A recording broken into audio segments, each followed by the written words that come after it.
Central Valley and found out there's nothing there. At least not for somebody who works with animals and trains them, and especially wildlife. So my choice was, do I go to work for the Department of Fish and Wildlife, or do I do something else? So that's when I did something else. I decided to start my own organization dedicated to helping and saving birds of prey. And that's when Raptor House was actually started.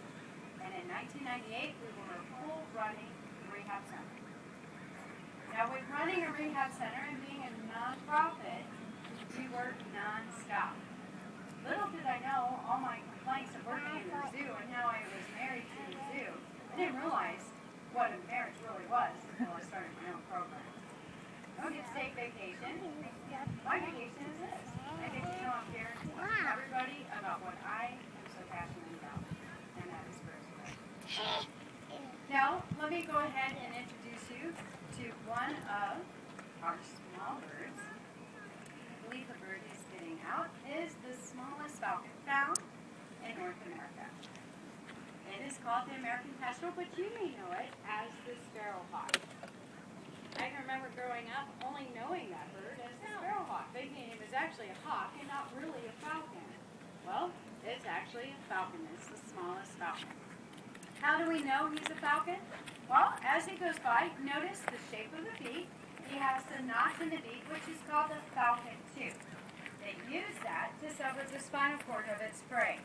So for instance, this little bird will actually hunt birds that are as big, if not slightly bigger than he is. When hunting those birds, he's got to be able to get full control over it. And once he gets a hold of it, that's where that beak comes into use, to get full control over the prey that he is going to be eating, which are things like starlings. I've even seen a little male kestrel kill a mourning dove. It actually outweighs. So cool. Now, the American kestrel is also one of those birds that you can tell between male and female by coloration. Generally, most birds of prey, you can't tell that unless you're looking at the size. And birds of prey, the females are a third to fourth larger. And most aggressive of the two. For instance, in the falcon species, the females are so aggressive that if the male isn't keeping up his duties and keeping the family fed, she just kills him and moves on to the next. She doesn't hire an attorney and say, you know what, he's a dead one, he needs to go. And she just there's always another male waiting around.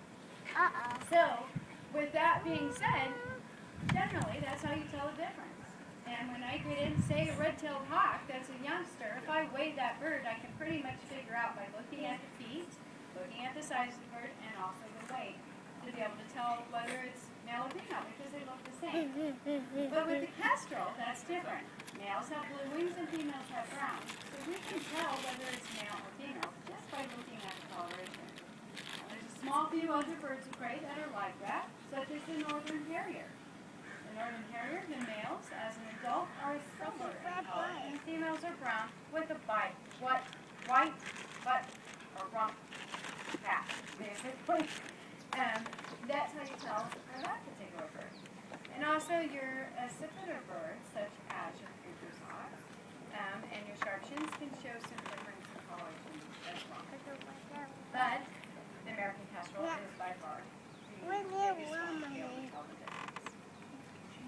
Now, one thing that's unique with American kestrel is if any of you are in an area where you see farming, especially vineyards, apples, cherries, you may see one of the things that farmers are putting up now, putting up nest boxes, specifically to encourage the American kestrel.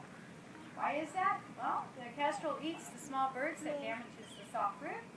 They also eat the insects that cause the damage, and also mice.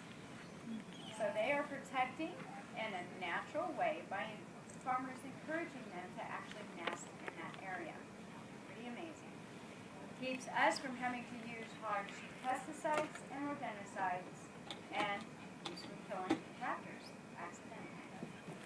So that may be something that you may want to look into if you want to encourage a raptor where you live, especially the American kestrel. If you're in central Washington or Oregon, a lot of farmers actually putting out barn owl boxes that produce hay. We get a great number of barn owls that come into our center as the result of them being displaced when the hay is sold and sent to be processed to go to Japan and China. Matter of fact, one year we ended up with well over 402 baby barn owls. It was in 2010. They ate 7 mice a night at $2 a piece. Imagine the cost of raising those barn owls. This year we have a little bit of barn owls, but not anything like